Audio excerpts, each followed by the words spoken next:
Howdy folks, I'm Mama B and today we're making banana bread. And we have JoJo with us. Hey guys! She's going to help me cook. She's going to do all the grunt work.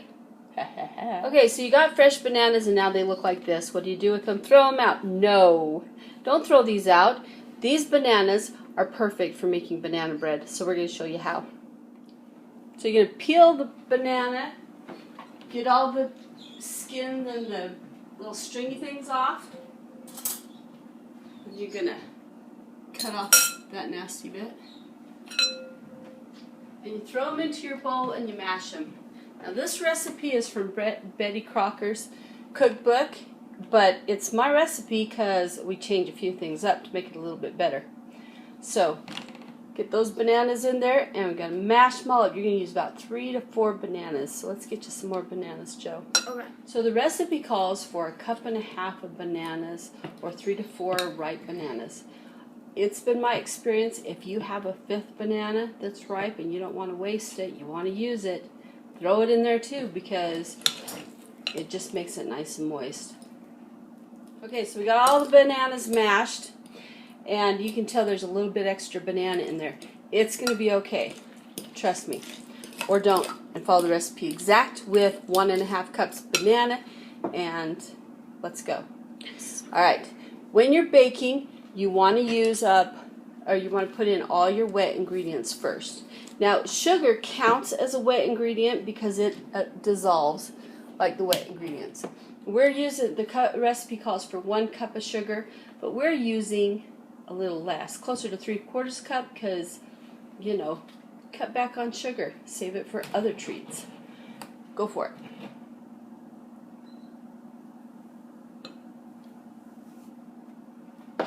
And then when it comes to the water, it calls for 1/3 cup water and 1/3 cup of oil. But another thing that works really, really well is applesauce. And since we made it, we know how to use it. Would you let me put that in? Sure. Okay. So measure it up. If you add it to the water, it doesn't stick to the container. A little baking tip makes it, makes it a bit easier to use.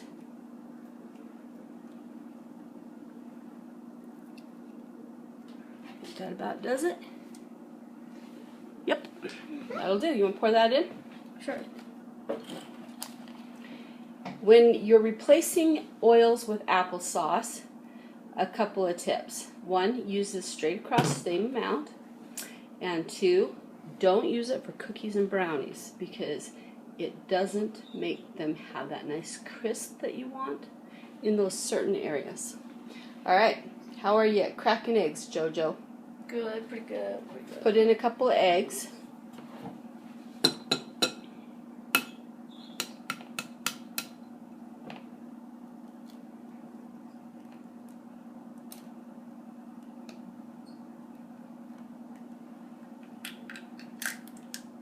Ooh, scary business there. I could tell, I could feel it cracking into a million pieces under my tongue. That's a nice yolk though. That is a nice yolk. Thank you. Okay. We have our yolks, our eggs, and I believe that is all of our wet ingredients. I'm going to start stirring those up. Sure. Okay.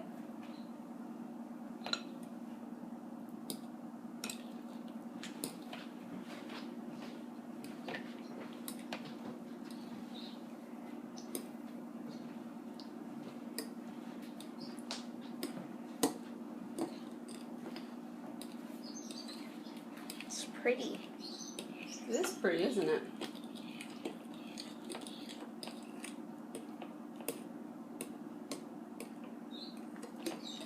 Once you get all those wet ingredients all stirred up, then what a lot of people do is they'll take another bowl, set it to the side, and add in the dry ingredients. But I say, save the dishes. Mix up your wet ingredients, and then when you measure out your flour, you add it to the top of that, and don't stir it until you get your other ingredients in. looking good. You want to add the flour now? Sure. You're going to need that measuring cup and the other one next to you. It calls for 1 2/3 cup of flour. So one of those, these? 2 of those, yep. That's just smart, girl.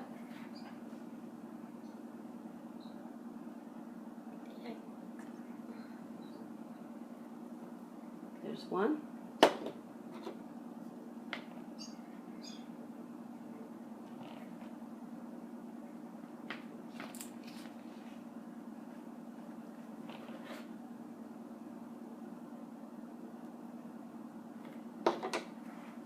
Who needs 2. exactness, right? Okay. Now we put in 1 teaspoon of baking soda. Do you know where the baking soda is? Very good.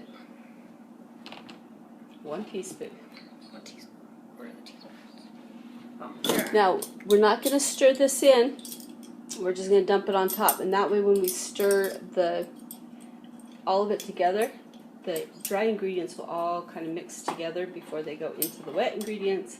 And then you have a better situation. These are all tablespoons. Nope, they're not. Let's see.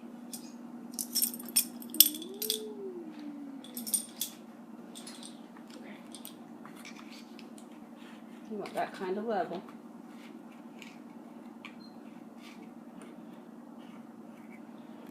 There you go. There's 1. Okay, now you're going to need a 1/2 teaspoon of salt. Wait, I think I know what one is. This one. Yes, does it say 1/2 on it? Yeah, I think so. Hope you're right.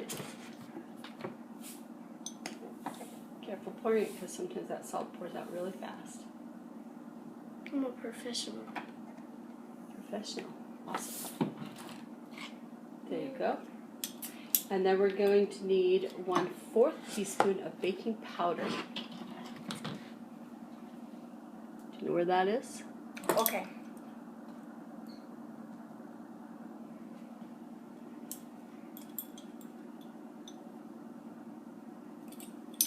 I think this is it. Baking powder, right? Not baking soda. Baking powder, not baking soda.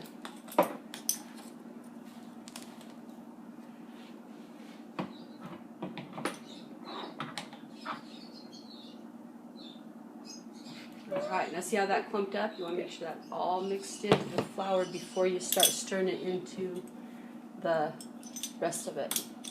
Okay. Can I mix them? Mix in the baking powder. Yeah, get it up there. There you go. Yep. Alright, now start mixing it all in together. Watch as the monster that we've created, which is going to be a delicious monster, but a monster is coming alive.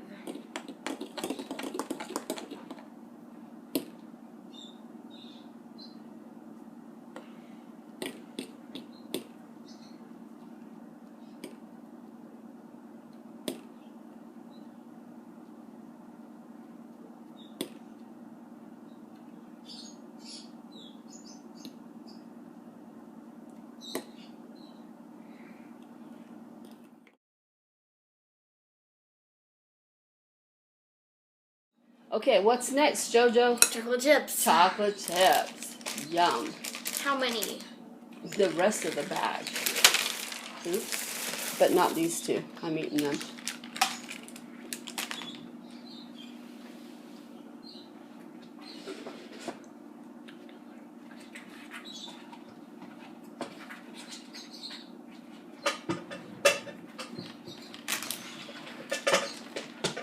Get those all stirred in. Oh, yeah.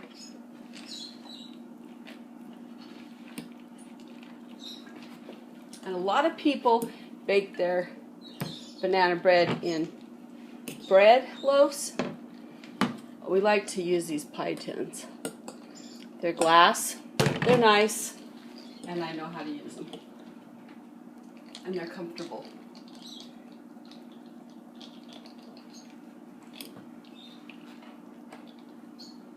Got those all stirred in? Mm-hmm. Okay, while you're doing that, I'm just going to lightly spray these pans with baking oil.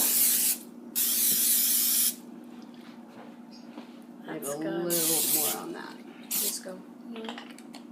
Yep, is it good? Okay, like, no chips. Chips. No chips. Chips. So that was about a half a bag of chips. And we have no problems using chocolate chips.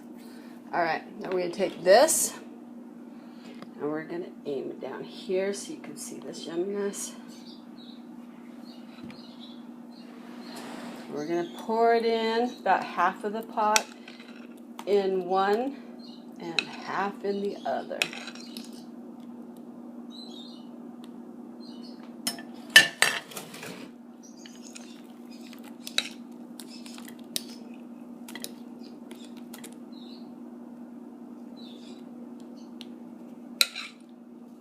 That. Scrape out all that yummy goodness.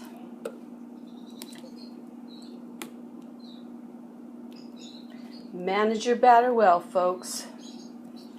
Don't want any of that going to waste.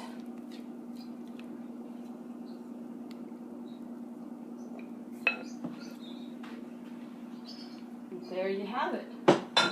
Now, what do we preset our oven to, JoJo?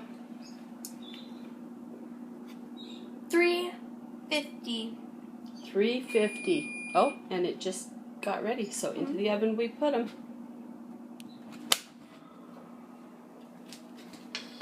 I'm gonna have these beautiful pies.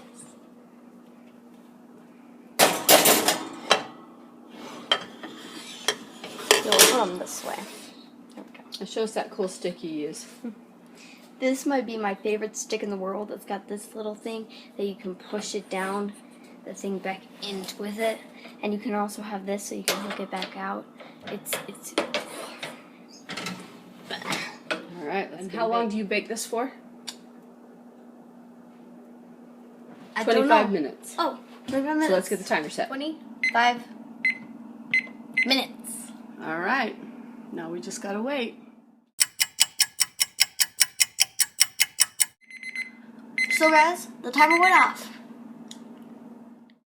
I think that needs about 5 more minutes. It's getting close and looking good.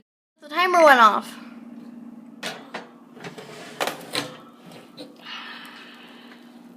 That's good. And guys, you can tell it's done when it's golden brown all the way around. You see that right there? Yeah. Okay, so now we're going to take them out. Be very careful. They're hot. Ouch.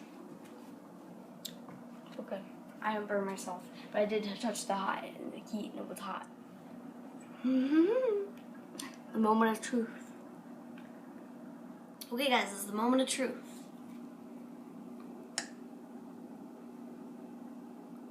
Oh, it looks good. I'm so excited.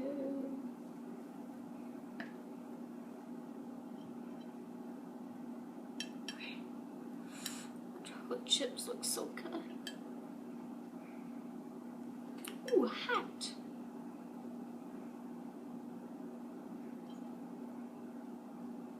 Gotta make sure it's all. Ooh. This is hot. Can we help you? Yes, I would. Guys, look at this tragedy. The first piece, it's split into half. But I know how to make it better. Just heal those wounds with a little bit of butter. That's what you do for bruises, right? Can't be any different. It's gonna be so good. Oh, it's gonna be good. Alright, we're gonna take the first bite. Ooh, it's hot still. Blow on it.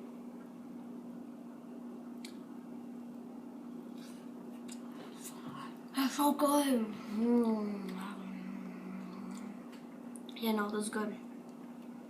Thumbs up, we did amazing. Try it at home, it's delicious. Now let me tell you why this is good. First off, it's buttery and delicious, and you always want more. Second off, the chocolate is so melty, and it just melts in the oven, and then it's just there because we added like half the bag. It's just so delicious. Like everybody has chocolate. It goes, and it's so buttery on the top with its nice crust, which isn't really crust, but it's like it's a little bit harder than the rest, and it's delicious. Oh, so good.